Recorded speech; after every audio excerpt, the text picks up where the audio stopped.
Hi and welcome. You're listening to the X22 Report. My name is Dave and this is episode 552, and today's date is December 27th, 2014, and the title of this episode is The Current Economic Collapse News Brief. Let's get right into the economic collapse news. Now, we understand right now that the U.S. government central bankers need to push this economy up as best they possibly can. They need to make everyone believe they're in a recovery, and what they've been doing is they've been pushing the gas prices down.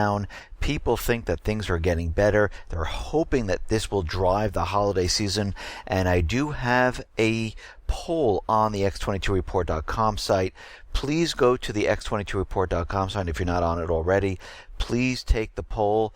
Use your honest opinion of how much you spent on the holiday season. I just want to see if it matches with other polls, and I'll give you the results on Monday. Now, we can see that come January 2015, Freddie and Fannie, they're going to have a 3% down deposit on real estate. We're also seeing that the automobile manufacturers, they're accepting subprime people. They don't care if your credit's good, bad, doesn't matter. If you have a heartbeat, you can get an auto loan. Now, something else is occurring, and we saw this happen in 2007, 2008, but with real estate, where people took out equity lines of credit and used it to purchase goods. And this is where a lot of people got into trouble. When the real estate market crashed, everything completely fell apart. Their house value went down. They had a lot of loan compared to the value of their house, and people said, you know something, this is not even worth it. This is still occurring today, but what we're seeing is that they're tapping into equity lines of credit on automobiles. This is absolutely crazy. Turn your car title into holiday cash. I mean, really, they're just trying anything they possibly can because, as we know, people just don't have the credit today. Many people are underemployed, unemployed, and they need to find some cash. The risky lines of credit known as the title loans are, roughly speaking, the home equity loans of subprime autos.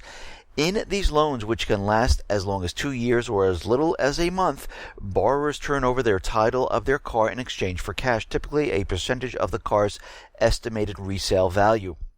More than 1.1 million households in the United States used the title loans in 2013. Title loans, also sometimes known as motor vehicle equity lines of credit or title pawns, are having an effect on people's finances, and we see that the interest on these loans is 80% to over 500%, and people are having a very tough time paying these back when they take them out, because many lenders make the loan based on the assessment of the used car resale value. Has nothing really to do with your credit or your ability to repay the loan.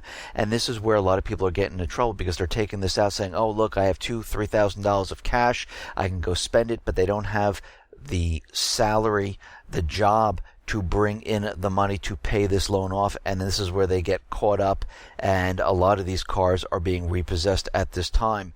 And according to an analysis of about 561 title loans by the Center for Responsible Lending, a nonprofit in North Carolina, 1 in every 6 title loan borrower will have their car repossessed. What we are seeing right now, they are becoming desperate to get people out there purchasing in retail. They're trying every trick in the book right now, and we can see, I really don't think it's having the effect they think it's going to have. I think when we see 2015 come up, just like we saw in 2014, we're going to see so many retail stores close. We're going to see a lot more layoffs, and we're going to see a lot of them go out of business. They won't even be seen anymore, and we can see this is definitely going to happen. Now, Mark Cuban is out there. He's the billionaire owner of the Dallas Mavericks, and he's saying that colleges are going to be in big, big trouble. A lot of them we're going to see completely disappear from the face of the earth, and a lot of them are going to have a lot of problems, because when this student loan bubble does pop, this is going to have a huge effect on the colleges. Just like when the housing bubble popped, it had a huge effect on the housing industry. And of course, as we know, the Fed, the U.S. government, has been pumping up the housing bubble once again. But right now, we are seeing that 85% of college graduates can't find work, and they're living at home. A lot of them have part-time jobs, and they are saddled with huge amounts of student loans, and they can't make the payments. And this is why the government central banker came out and said, listen, we will modify your loans, because they know there are no jobs out there whatsoever. And this is something where it's going to have a trickle-down effect, and it is going to destroy not just colleges, but the entire economy. I know he's looking at this small portion, but when I take a look at the entire situation of student loan, the automobile bubble, the housing bubble, just everything that's going on right now and what's going on in Europe, this is going to be a disaster. It is going to be a collapse of the economy. And you have to remember, the Baltic Dry Index is continually falling every single week. Now, out in Hong Kong, we see the protesters have returned. Police are using pepper spray, batons to break up the resurgence of the pro-democracy action in Hong Kong. And again, as we know, these protesters are controlled and put there by the U.S. government, the central bankers. They're trying to push the government out of China and replace it with a new government. I don't think this is going to happen. Why are they doing this? Well, we understand that BRICS goes live in 2015. We also understand that yuan is going to be looked at by the IMF, and they're going to rule if it is a reserve currency. And the United States government, the central bankers, they do not want this to happen, and they're doing everything they possibly can to stop this. Now, out in Afghanistan, we understand that troops are staying in this country. They will never leave. But what's very interesting here is they're taking the military assets in Afghanistan, they're moving them down into Kuwait, and they're getting ready, and they're going to be using these military assets in their new offensive into Syria. They're also taking a lot of these military assets in Afghanistan and bringing them into Ukraine. So we have two things going on right now. We have the offensive in Ukraine and the other one in the Middle East, and we're probably going to see this happen all at the same time, and a huge event will occur. War will break out, and they don't really care. They're getting prepped and ready for this, and they're trying to do everything they possibly can to create war and to provoke countries, just like we're seeing with North Korea, Russia, and other countries. Now, Ukraine is doing something where no one is really noticing out in the southeastern portion in Ukraine, where the fighting has been going on. Amnesty International has found that already desperate situation in eastern Ukraine is being made even worse by so-called volunteer or mercenary forces for the Ukrainian government, which are blocking the supply of food to residents in that region and trying to starve them to death. Amnesty International reports that over a half of the population in these areas are now entirely dependent on food aid. And we can see they're doing this very covertly. Those people in the southeastern region, when they go into Kiev, they won't even give them jobs because they ask where they're from. And if you're from that region, you cannot get a job. They're stopping the food supplies in this region, and they're trying to starve them out.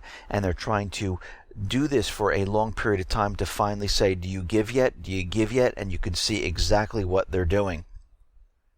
Now, Russia is going to counteract NATO's position in the Black Sea. They're noticing that the Black Sea is becoming a place where non-regional powers have permanent presence. And you have to remember, under the Montreux Convention of 1936, a non-Black Sea state can only have a ship in there for 21 days. And we're seeing, and of course Russia is seeing, ships continually moving out after 21 days and then coming right back in. And they're noticing this, and they're going to look at the situation and say, maybe we should start building up forces in this area. And we have to remember, Putin understands what's going on here. He knows why there's sanctions. He knows war is coming, that the United States government, the central bankers, are preparing for a major war. And this is why we see the military assets being spread all over the world, in Pacific, in the Eastern Europe region, the Middle East, and Africa. Now, out in the Middle East, we understand that people are rising up. They're trying to take back their countries, and the central bankers are very, very worried about this. There has been rocket attacks on oil ports from speedboats. The people are trying to take over these oil ports. They're trying to take over the rest of the country because what they want to do is they want to sell this oil not using the dollar. They will use any other currency. They will even use gold or silver, and the central bankers do not want this to happen right now. And they're saying that 3 tanks at the Al-Sid Report have been burning since yesterday. The people are attempting to seize control of the resources there. Officials warn Libya is on track to descend into chaos similar to Syria. Libya is out there calling on Italy to send firefighters to help with the blazes out there. And we can see right now the puppet Libyan government has been completely pushed out of the country, and the other government by the people is now in control. And we're going to have to watch the situation very carefully. We realize the United States central bankers, they are getting ready to do something inside Libya, because they will not let this go any further, because as soon as they try to make that first sale, that's when we're going to see an invasion or an event occur where they're going to stop this. Now, the intra-Syrian opposition group have agreed to enter into talks with Moscow and Syria, and there are no preconditions like last time, where their condition was, we want Assad to step down, and pretty much that was it. They had nothing else they wanted to talk about. But we see that this group, their pay has been cut off by the United States, and we can see right now that the United States government, the central bankers, are not controlling this portion of the opposition, and I don't know how far this is going to get them, and I don't believe the United States government, the central bankers, are going to go along with this opposition group in whatever deal they make. And the NCC leaders are coming forward. They have no preliminary conditions. They've said that they realize very well that a nonviolent regime change cannot be done in the wink of an eye, and this has been going on for a very long time, so they want to talk about how they can do this peacefully. But then we have the southern section, and we have the Islamic State. We have the United States and the coalition bombing in this area. This opposition group, they're kind of just separating themselves from them as of right now. Now, there are videos out there showing that Al-Qaeda has TOW anti-tank missiles. They were supplied to the moderate group, the Free Syrian Army moderate rebel faction, and somehow, some way, they fell into the hands of Al-Qaeda. Well, I hate to say this, there is no moderate rebel faction.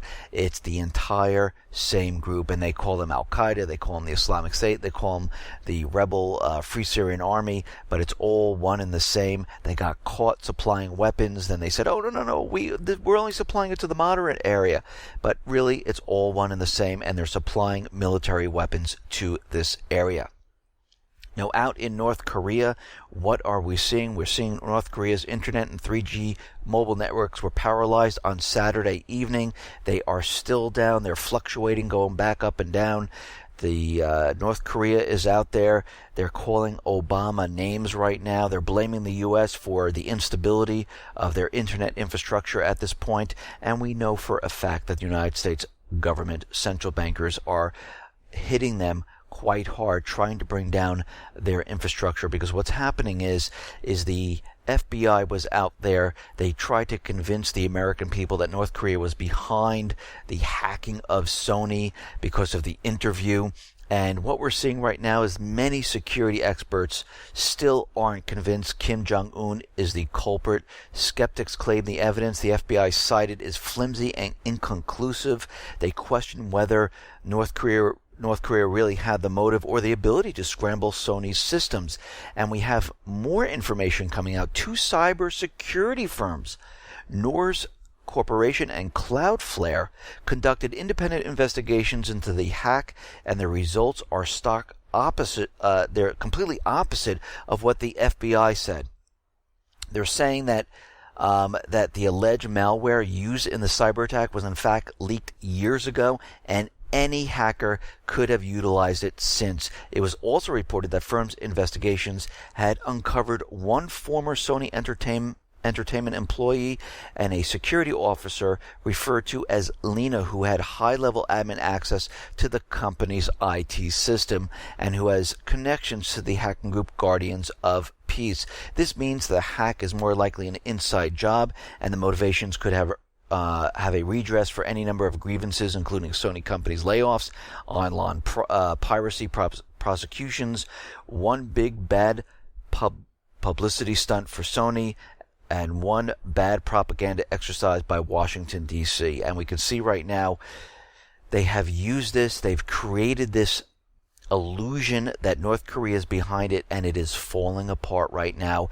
People are not believing the story. Yes, there are many people out there that still do, but as more security forums look at this, more hackers look at this, they're starting to realize, well, wait a minute, this makes no sense whatsoever. And when you look at all the evidence, it makes no sense that North Korea would even do something like this and lead them right back to their country. Now, there is a report out there that the Islamic State has hacked an Albuquerque newspaper, the Albuquerque Journal, and threatened Albuquerque residents on Wednesday. They had a message out there saying that we are already here. And again, this is all propaganda. They're pushing their agenda, trying to make everyone believe that the Islamic State will be attacking. And you have to remember, just a couple days ago, they reported that, yes, the Islamic State would have the ability to hack the power grid. They would have the ability to hack the financial institutions, and they're trying to build this propaganda up right now. So what are we seeing from all of this and everything that's going on right now? We see the propaganda that North Korea is cyber attacking. We have the propaganda that Russia is cyber attacking. We have China that is cyber espionaging, and we have the Islamic State and the Syrian Free Army the Syrian Electronic Army out there hacking the United States. Now, all of this is being done on purpose because they're bringing all of this together, trying to convince everyone this is where the main hack is going to come from. Once the power grid goes down, once the financial institutions are brought to their knees, they want us to know that it could be any one of these groups. And again, the players are always the same. It's going to be Syria, Iran, North Korea, China, Russia, and many other nations that have joined the BRICS system. And we can see right now they're prepping for this. They're getting ready for the major event, and we're going to have to watch everything that's going on. I'm putting the potential false flags on the sidebar of the X22Report.com site so we can keep track of everything that's going on here. So when something does happen, we can say, we knew you were going to do this. We have it. We understand you were going to do this, and we're calling you out on it, just like we've been doing with North Korea and the cyber hacking, which they really didn't do. And we can see with everything the FBI reports on, everything the Obama administration reports on, it seems to continually be lie after lie. Listen, everyone, thanks a lot for listening. Be well, be safe, and especially be prepared. Thanks a lot.